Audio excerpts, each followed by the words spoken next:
आज देश के अंदर क्या हो रहा है, किसी मूवी के नाम पर या किसी पंथ के नाम पर या किसी जाति के नाम पर केवल नफरत और नफरत और नफरत परोसी जा रही है देश के अंदर। भारत का अगर राष्ट्रीय धर्म है तो वो है संविधान और लोकतंत्र है।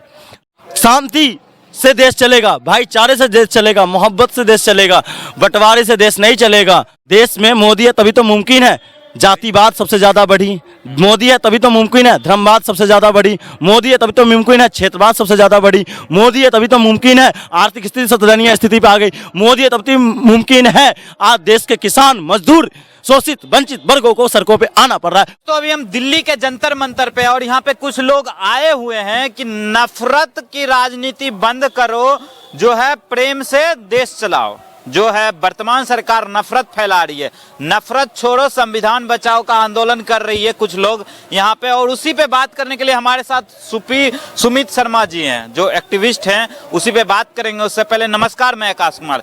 क्या सर, क्या देश में नफरत फैल रही है? बिल्कुल देश में नफरत फैल रही है, तभी लोगों पर यहाँ धरना प्रदर्शन के माध्यम से सरकार को जगाने का काम कर रही है। यहाँ एक पार्टी के और एक पक्ष के लोग नहीं बैठे हुए, यहाँ देश का वो आमजन बैठा हुआ है जिसकी बात कहीं ना कहीं सदन के अंदर नहीं सुनी जा रही है। आज देश के अंदर क्या हो रहा है, किसी मूवी के नाम पर या किसी पंथ के नाम पर या किसी जाति के नाम पर केवल नफरत और नफरत और नफरत परोसी जा रही है देश के अंदर।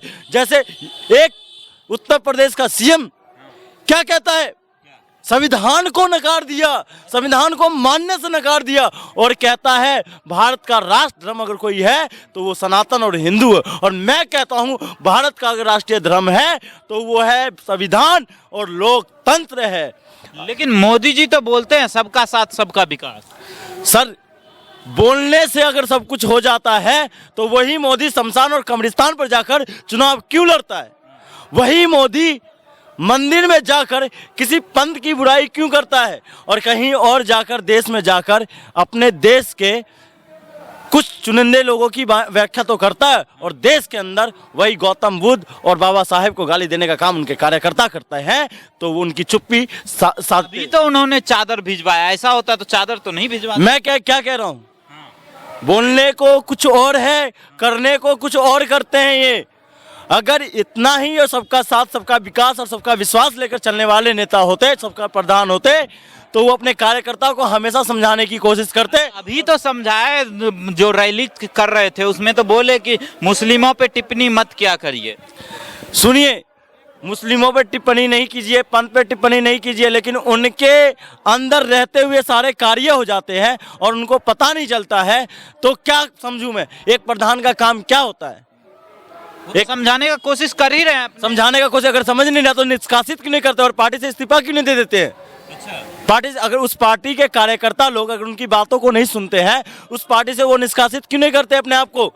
आप क्या बात, यहाँ देश के अंदर पठान पे पूरे 2 महीने तक चुप्पी साधा रहा और लास्ट में ये बयान देता है कि किसी मूवी का बाइकआउट मत करो, है? और उसके बाद देश के अंदर दंगा होता है और उस दंगे पे चुप्पी साधते हैं, पूरे चुप्पी साधते हैं जब तक जांच टीम नहीं बैठती है तब तक। उसके बाद अचानक से बयान आ जाता है जब चुनाव आता है कि सबका साथ सबका विकास सबका विश्वास। सर, धर्म को भी तो बचाना उनका काम है। धर्मांतरण के नाम पर आप धर्म बचाने की बात करते हो। आज हम लोगों को बैठने की जरूरत क्यों पड़ती है यहाँ पे? यहाँ संविधान बचाने के लिए मैं कह रहा हूँ शांति से देश चलेगा, भाईचारे से देश चलेगा, मोहब्बत से देश चलेगा, बंटवारे से देश नहीं चलेगा। आप नफरत की बीज बोने से कौन कर रहा है बंटवारा? आपको नहीं पता कौन कर रहा है? आपको नहीं पता है? एक विशेष विचारधारा के लोग कर रहे हैं और हमेशा और निरंतर करती आ रही है। वो तो बोलते हैं हम सशक्त प्रधानमंत्री मिला है, अच्छा प्रधानमंत्री, ऐसा 70 साल में अभी तक नहीं मिला तो है सशक्तिकरण का प्रधानमंत्री जिसने सब कुछ पूरा PSU भी बेच दिया, पूरा देश बेच दिया। मिला तो है, आपको एक ताजा आंकड़ा निकल के आ तो गया। दोस्त के चक्कर में देश की अस्मिता को डुबो दिया, भी तो चक्कर में क्या जांच हो रही है? हिंडनबर्ग से आप डर गए, स्थिति क्या निकल गई?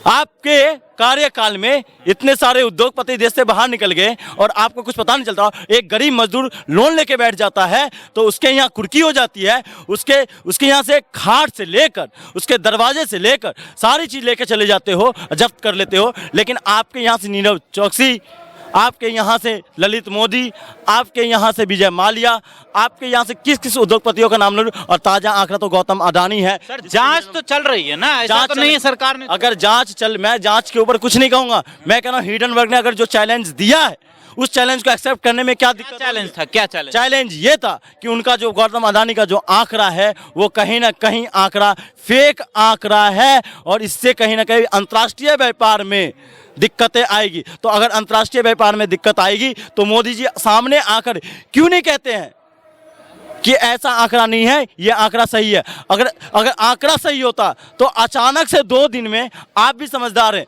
अचानक से 2 दिन में स्टॉक्स का लेवल डाउन नहीं हो जाता अडानी ग्रुप का।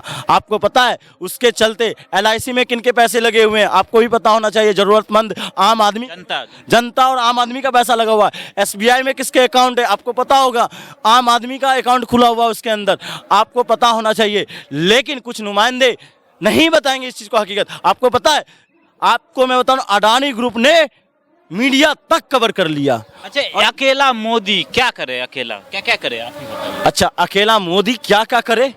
उस टाइम आपको नहीं दिखा था कि अकेला मोदी, जिस टाइम वो कहते थे मैं ही हूं जो देश को विश्व गुरु बना पाऊंगा, मेरे सिवाय कोई नहीं है, उस टाइम आप कहां चले गए थे? बना तो रहा आपने तो हर हर मोदी का नारा लगवाया था, हैं? आप लोगों मीडिया ने क्या क्या संज्ञा दिया था देश के प्रधानमंत्री को? आज देश के प्रधानमंत्री को क्या हो गया?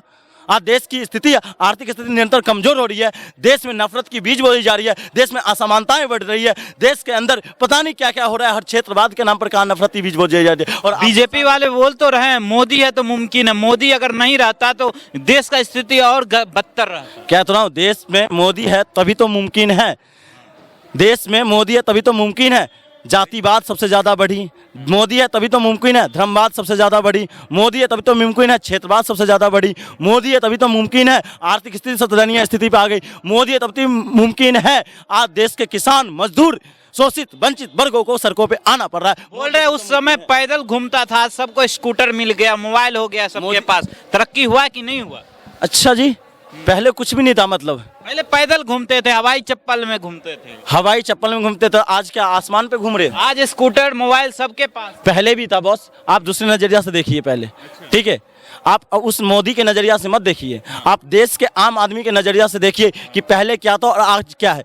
आज पहले आप दूध पे टैक्स लगाने वाले हैं, अंग्रेजों के बाद नमक से लेके, दूध से लेके, सुई से लेके हर चीज पे टैक्स देने वाला आम आदमी को आपने तो क्या कह दिया, टैक्स पेयर कम हो गया। और हम कह रहे हैं हम टैक्स पेयर जैसे लोगों को ही परेशान करने का काम करते हैं। और आप 46,000 करोड़ का लोन, कितने लाखों करोड़ का लोन दे दिया आपने। आज देश को स्थिति डामाडोल हो गई है 2-4 दिनों में, लेकिन आपको समझ में नहीं आ रहा। आज हम लोगों को यहाँ पे जंतर मंतर में आने की जरूरत नहीं पड़ती।